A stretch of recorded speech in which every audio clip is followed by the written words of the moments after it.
Hello RJS friends, welcome to this digital platform. इस session में हम लोग बात करेंगे कि आपके आरजेएस प्री एग्जाम में 10 से रिलेटेड क्वेश्चंस किस तरीके के आते हैं। आए हुए सारे क्वेश्चंस का हम लोग यहाँ पर डिस्कशन करेंगे, साथ ही और किस तरीके के क्वेश्चंस फ्यूचर में आपके एग्जाम में पूछे जा सकते हैं। तो इनिशियली हम लोग आरजेएस प्री एग्जाम में आए हुए अब तक सारे क्वेश्चंस को हम लोग डिस्कस करेंगे। तो बिना किसी देरी के सेशन को स्टार्ट करते हैं। The very first question is identify the tense in the following sentence. I am pleading for the preservation of trees. ये क्वेश्चन जो है वो आरजेएस 2015 के एग्जाम में आपके आया हुआ है। ठीक है, आप अगर सारे क्वेश्चंस का एनालिसिस करेंगे तो यू विल फाइंड कि day by day her upcoming exam में क्वेश्चंस का लेवल जो है वो धीरे धीरे धीरे डिफिकल्ट होता जा रहा है। तो आपके 2015 के एग्जाम में यहां पर जो टेंस दिया हुआ है, इसका टेंस पूछा हुआ था कि टेंस का आइडेंटिफिकेशन पूछा हुआ है। और हमें पता होना चाहिए जब भी हम लोग बात जब टेंस की करते हैं तो हमें सिर्फ उसके फॉर्म को देखना होता है। ठीक है, टेंस की बात करते हैं तो सिर्फ वर्ब की फॉर्म देखनी होती है। तो यहां पर एम और प्लीडिंग दे रखा है। जब भी ध्यान रखना है कि किसी भी वर्ब जिसमें इज, एम, आर, सिर्फ इज एम आर नहीं, उस इज एम आर के साथ अगर वी आईएनजी दे रखा है, वर्ब की ING form past participle present participle form दे रखा है, तो वो आपका प्रेजेंट कॉन्टिन्यूअस टेंस होता है। ये आंसर आपका सी रहेगा। और ऑप्शन में प्रेजेंट कॉन्टिन्यूअस ना हो तो प्रेजेंट प्रोग्रेसिव टेंस भी हो सकता है। इसको हम लोग प्रोग्रेसिव टेंस भी कह सकते हैं। प्रोग्रेसिव टेंस तो हो सकता है ऑप्शन में आपको प्रेजेंट कॉन्टिन्यूअस टेंस दे दे, और हो सकता है आपको ऑप्शन में प्रेजेंट प्रोग्रेसिव टेंस दे दे। दोनों ही इसके आंसर करेक्ट रहेंगे। ठीक है, तो फर्स्ट क्वेश्चन में आपका रहा। यहां पर देखो, सिंपल प्रेजेंट टेंस की अगर मैं बात करूं तो आपको पता होना चाहिए कि फ्यूचर प्रेजेंट जो टेंस होता है उसमें हम V1 या V1 के साथ एस और ईएस का यूज करते हैं। अगर कोई वर्ब दिखे आपको इस पैटर्न पर तो समझ जाना ये प्रेजेंट सिंपल टेंस रहेगा।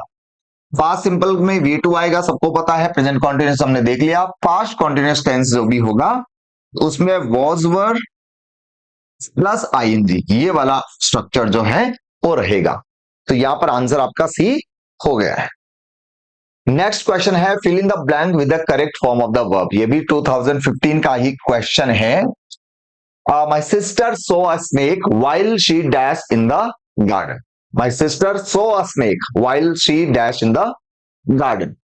देखो, जब भी इस तरीके के सेंटेंस दिया जाए जिसमें एक से ज्यादा क्लोजेस हो, यहां पर आप देख पा रहे हैं सो वर्ब दे रखा है, तो ये पास्ट टेंस है। ठीक है, तो मोस्ट प्रोबेबली सारा सेंटेंस जो होगा वो पास्ट में ही रहेगा, यानी आगे वाले जो ब्लैंक में भी पास्ट वर्ब ही आनी चाहिए। तो वॉक्स और इज वॉकिंग ये तो दोनों ऑप्शन कट चुके हैं। ठीक है, तो दो ऑप्शन हमारे पास बचे हैं, was walking and were walking. She जो आया है आप लोगों को पता है ये सिंगुलर है। This is singular subject. Singular subject के साथ आपको पता वॉज और वर में से वॉज आता है, तो यहां पर आंसर रहेगा ए। तो करेक्ट होगा my sister saw a snake while she was walking the garden. तो यहां पर सब्जेक्ट वर्ब अग्रीमेंट का क्वेश्चन एक तरह से बन चुका है। तो ये भी 2015 का ही क्वेश्चन है। देख पा रहे हैं नेचर काफी इजी है। 2016 का क्वेश्चन है लुक, देखो, दैट मैन इज। तो बहुत सिंपल सा क्वेश्चन है। तो यहां पर इज उसने लगाकर दे दिया। ठीक है, एग्जामिनर ने ऑलरेडी इज लगाकर दे दिया। आप लोगों को पता है कि इजेमार जो वर्ब होती है इसके बाद में जनरली हम वी आईएनजी का यूज करते हैं। प्रेजेंट कॉन्टिन्यूअस टेंस यहां पर होता है। तो look that man is taking यहां पर करेक्ट आंसर रहेगा। तो यहां पर क्या रहेगा? Taking. Look that man is taking a photo of you, यहां पर आंसर रहेगा आपका इज टेकिंग। तो जो कि ऑप्शन डी हो गया। तो D is the correct answer here. 2016 का ये क्वेश्चन है समवन हैज। देखो, जैसे हम पहले भी बात कर चुके हैं कि एग्जाम के अंदर क्या होता है कि जो 15 क्वेश्चंस आते हैं, कुछ क्वेश्चंस टारगेट देता है एग्जामिनर कि वो सिंपल रखें।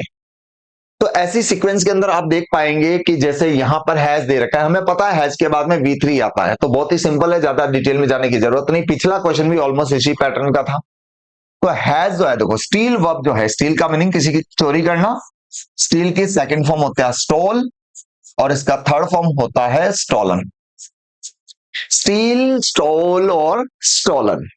तो यहां पर समवन हैज स्टोलन जो है वो करेक्ट आंसर यहां पर रहेगा। Someone has stolen my books, किसी ने मेरी किताबें चुरा ली है।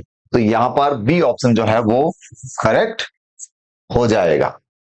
चलिए नेक्स्ट आते हैं। देखो 17 में थोड़ा सा क्वेश्चन अच्छा रखा है, हालांकि ये भी टेंस का आइडेंटिफिकेशन ही है। Choose the correct alternative that expresses the future perfect tense.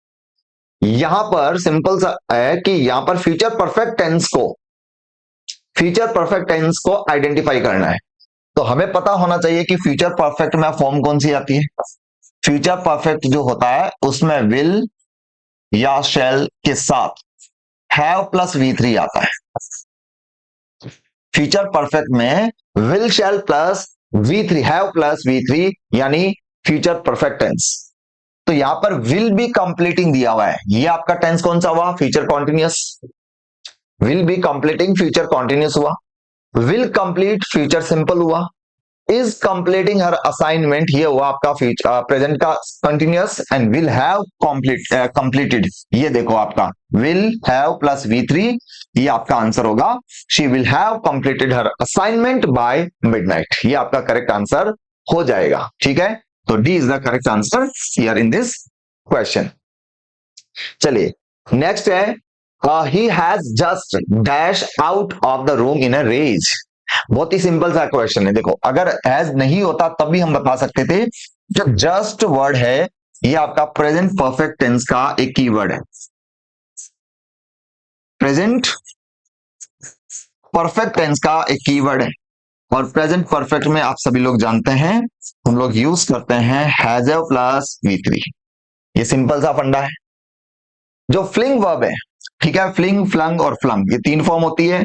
तो हियर जस्ट फ्लंग जो है यहां पर सी ऑप्शन जो है वो करेक्ट हो जाएगा। फ्लिंग का मीनिंग होता है टू कम आउट रैपिडली। कोई व्यक्ति गुस्से में जो जल्दी से बाहर आता है कहीं से तो उसको फ्लिंग कहते हैं। ठीक है, वैसे अगर किसी को धक्का देकर मैंने बाहर भेज दिया उसको भी फ्लिंग कह सकते हैं। तो यहां पर हैज ऑलरेडी आ चुका है, and after has we use the past participle form of the verb V3। तो यहां पर V3 है सी जो करेक्ट आंसर होगा। यहां पर वर्ब के फॉर्म के बारे में भी हमें पता होना जरूरी है। बढ़ते हैं नेक्स्ट क्वेश्चन की तरफ। Fill in the blank with the most appropriate option. अभी हमने पिछले ही सेशन में बात की थी, देखो पिछले स्लाइड पर हमने इस क्वेश्चन को डिस्कस किया था।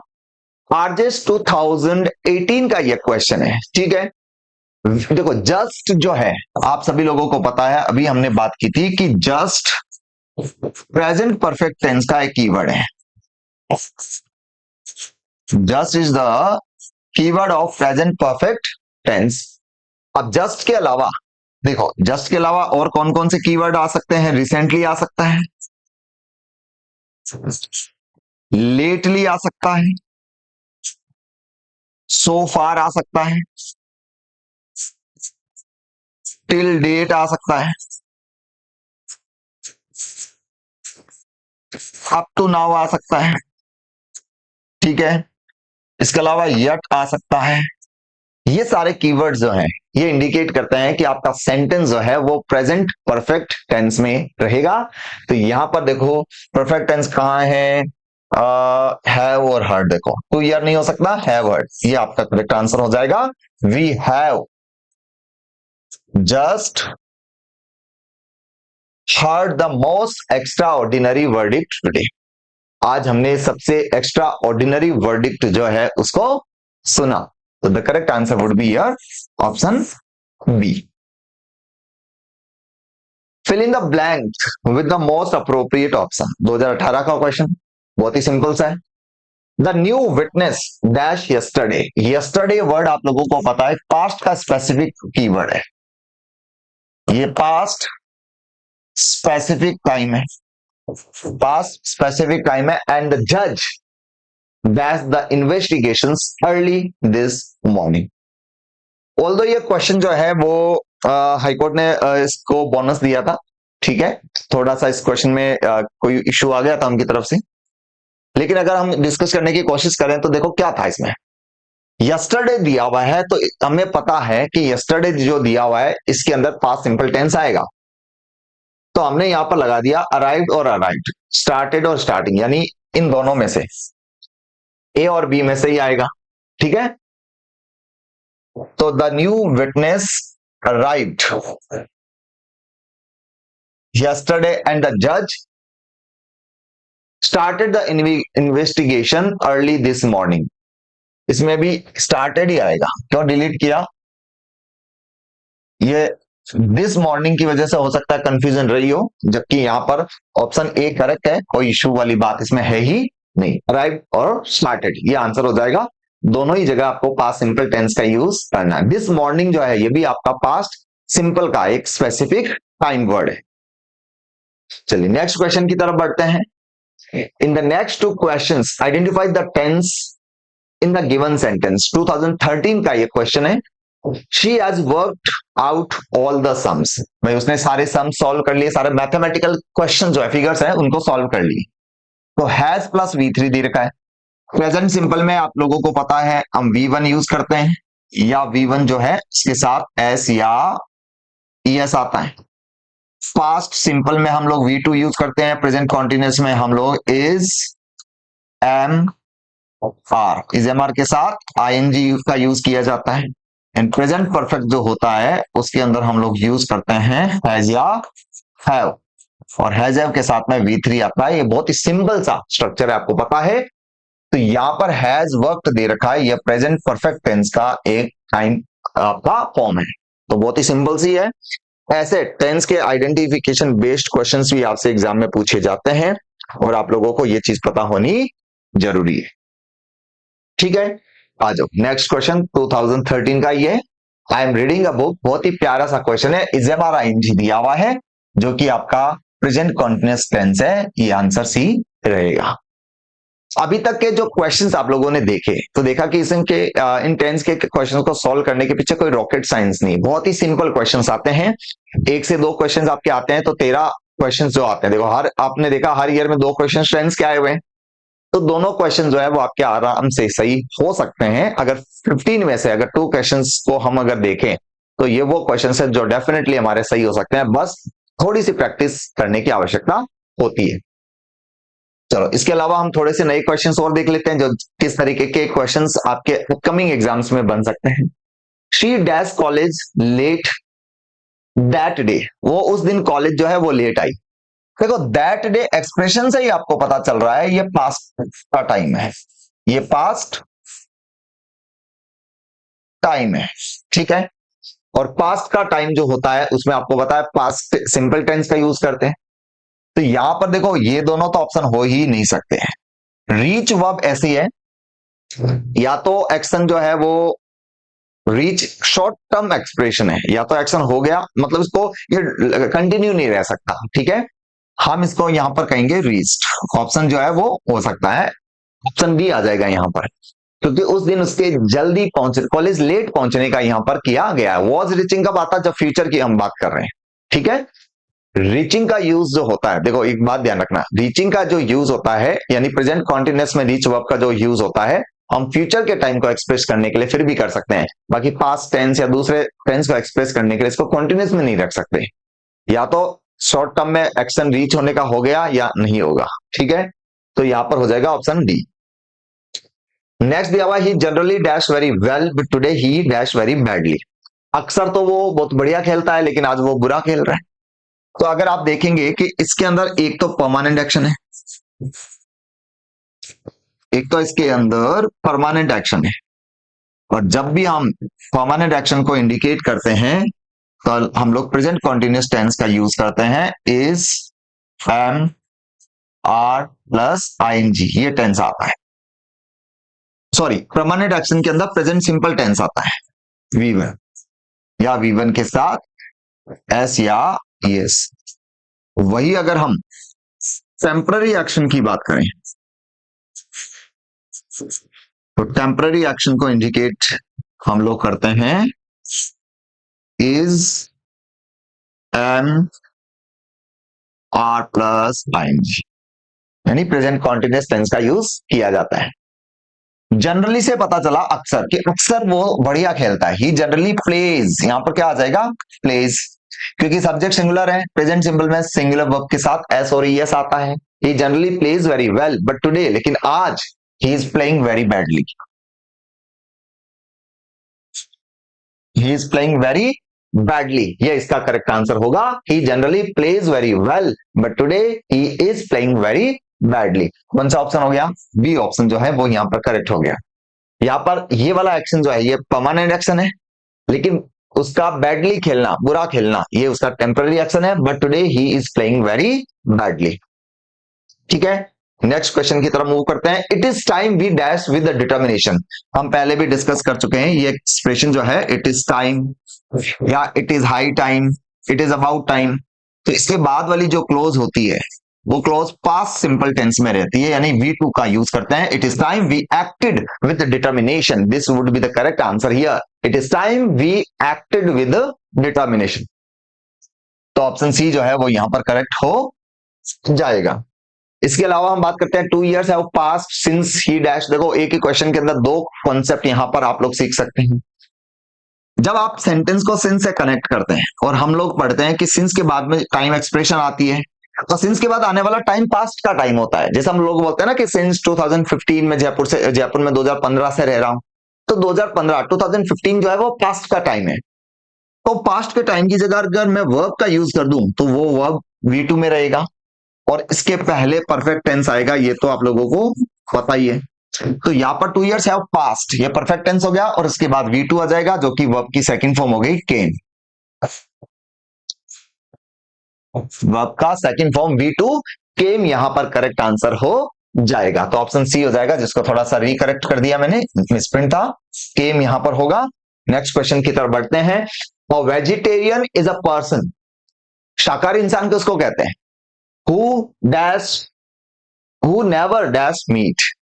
अब साथियों सिंपल सी बात है, ये प्रेजेंट सिंपल में तो आएगा, परमानेंट एक्शन है। शाकाहारी व्यक्ति वो है जो कभी भी मांसाहार का सेवन नहीं करता है। हु नेवर ईट्स यहां पर हो जाएगा, हु नेवर ईट्स मीट, जो कभी भी मांसाहार का सेवन नहीं करता है। तो ये प्रेजेंट सिंपल एक परमानेंट ट्रुथ को इंडिकेट करने वाला एक सेंटेंस है। That's why this sentence falls in the category of present simple tense. After that next sentence की तरफ मूव करें। I dash be to Agra twice. अब यहां पर देखो, मैं आगरा 2 बार जा चुका हूं, ठीक है, तो हैव बीन आ जाएगा। हमें पता होना चाहिए एक हैव गोन होता है। हैव गोन का मीनिंग होता है किसी जगह पर पहुंचना, रीच्ड, और एक होता है हैव बीन। हैव बीन का अर्थ होता है विजिटेड, तो यहां पर हैव बीन हो जाएगा। मैं आगरा 2 बार जा चुका हूं, यानी 2 बार मैंने आगरा की विजिट मैंने कर रखा है। तो यहां पर करेक्ट आंसर हो जाएगा आपका ए। एंड नेक्स्ट क्वेश्चन की तरफ बढ़े। What is the structure of the past perfect tense. ऐसे स्ट्रक्चर बेस्ड क्वेश्चंस भी आ सकते हैं। मैंने कहा था कि देखो जिस तरीके के नए क्वेश्चंस आपके एग्जाम में बन सकते हैं उनका भी हम लोग डिस्कशन करेंगे। तो आपने देखा कि 2015 या 13 में जो सेंटेंस देकर उसका आइडेंटिफिकेशन पूछा हुआ था कि सेंटेंस कौन से टेंस में रखा हुआ है। अब हो सकता है आपसे किसी भी सेंटेंस का स्ट्रक्चर, टेंस का स्ट्रक्चर पूछ ले, तो पास्ट परफेक्ट टेंस जो होता है आप सभी लोग जानते हैं कि उसमें वर्ब की जो फॉर्म होती है वो हैड प्लस V3 आती है, ये हमें पता है। तो सब्जेक्ट के बाद had plus past participle, was were ING, ये तो पास्ट कॉन्टिन्यूस हो गया। Has have plus past participle, past participle का अर्थ होता है V3, तो ये प्रेजेंट परफेक्ट हो गया। और will base form future simple हो गया। ए यहां पर करेक्ट आंसर हो गया। What is the structure of past participle perfect tense? तो subject plus had plus past participle, यानी सब्जेक्ट उसके बाद हैड प्लस V3, ये आपका जो सेंटेंस है ये स्ट्रक्चर हो गया। तो एक करेक्ट आंसर यहां पर हो गया है, ठीक है। इसके बाद हम बढ़ते हैं। What is the definition of continuous tense. Continuous tense की डेफिनेशन यहां पर पूछी है कि कॉन्टिन्यूअस टेंस होता क्या है। देखो डेफिनेशन बेस्ड क्वेश्चंस भी पूछे जा सकते हैं, ठीक है। तो कॉन्टिन्यूअस टेंस में आप सभी लोग जानते हैं हम ऐसे एक्शंस को डिनोट करते हैं जो ऑनगोइंग होते हैं, जो कंटिन्यू होते हैं, जो प्रोग्रेस में होते हैं। तो it refers to action completed in the past, जो पास्ट में कंप्लीट हो गए, ये तो पास्ट सिंपल होता है। It describes action that are ongoing on in progress, yes, ऐसे एक्शन जो जारी हो, बी ऑप्शन होगा। It describes action that are hypothetical, जो काल्पनिक हो, ये भी नहीं हो सकता। It shows the result of an completed action, नहीं ये भी नहीं हो सकता। कंप्लीट एक्शन के रिजल्ट की अगर हम बात करते हैं तो वो प्रेजेंट परफेक्ट में होता है। तो यहां पर ऑप्शन नंबर 2 करेक्ट आंसर रहेगा। It describes action that are ongoing और इन प्रोग्रेस, जो कार्य चल रहे हैं, जारी है, ऐसे एक्शंस को डिस्क्राइब किया जाता है। 19 कहता है my friend Ankit dash is father, मेरा फ्रेंड अंकित जो है वो अपने फादर से क्या करता है, रिजेंबल। रिजेंबल का अर्थ होता है टू बी सिमिलर। रिजेंबल का अर्थ होता है टू बी सिमिलर। कोई व्यक्ति अगर किसी के समान दिखाई दे रहा है, उसका अपीयरेंस एक जैसा है, तो हम कहते हैं रिजेंबल। वो व्यक्ति अपने फादर से मिलता है, उसकी शक्ल उसके फादर से मिलती है। तो रिजेंबल वर्ब ऐसी है जो नॉन एक्शन वर्ब है, जो नॉन एक्शन वर्ब है। और नॉन एक्शन वर्ब्स वो होती है जिनका यूज कभी भी हम आईएनजी टेंस में नहीं कर सकते। तो my friend Ankit resembles his father, मेरा दोस्त अंकित जो है वो अपने फादर से रिजेंबल करता है, उसकी शक्ल उसके फादर से मिलती है। तो A is the correct answer here. Last question है, he told me his name after. देखो बहुत सिंपल सा क्वेश्चन है, उसने मुझे बताया, he told me his name, उसका नाम बताया, कब, आफ्टर, जब वो वहां से चला गया। तो देखो किसी व्यक्ति ने उसको नाम बताया, नाम कब बताया, जब वो वहां से चला गया। तो एक एक्शन हुआ है जाने का और एक एक्शन हुआ है नाम बताने का। तो जब नाम बताया उसके पहले, पास्ट के पहले वो व्यक्ति वहां से जा चुका है, तो कोई भी एक्शन पास्ट के पास्ट में हुआ है वो हैड प्लस V3 हो जाएगा। तो हैड लेफ्ट यहां पर करेक्ट आंसर हो जाएगा। तो यहां पर हैड लेफ्ट ही आपका आंसर हो गया। पास्ट परफेक्ट में ये सेंटेंस रहेगा। हमने कहा था टू पास्ट एक्शंस, जिसमें पास्ट सिंपल टेंस के पहले, पास्ट एक्टिविटी के पहले कोई एक्शन हुआ है वो पास्ट परफेक्ट में रहता है। तो the correct answer would be here past perfect had left. तो ये जो एक छोटा सा सेशन है, इसमें हमने तक आरजेएस के एग्जाम में आए हुए सारे क्वेश्चंस का भी डिस्कशन किया, साथ ही नए क्वेश्चंस किस तरीके के बन सकते हैं उनका भी हम लोग यहां पर डिस्कशन कर रहे हैं। तो मिलते हैं, जितने भी जो टॉपिक्स हमारे सिलेबस में है सारे क्वेश्चन हम सारे टॉपिक्स का वन बाय वन हम लोग इसी सेशन की तरह डिस्कशन करेंगे, जो आपके एग्जाम के लिए काफी रेलेवेंट, काफी यूजफुल रहने वाले हैं। तो आज के लिए इतना ही। Till then take care. जय हिंद, जय भारत।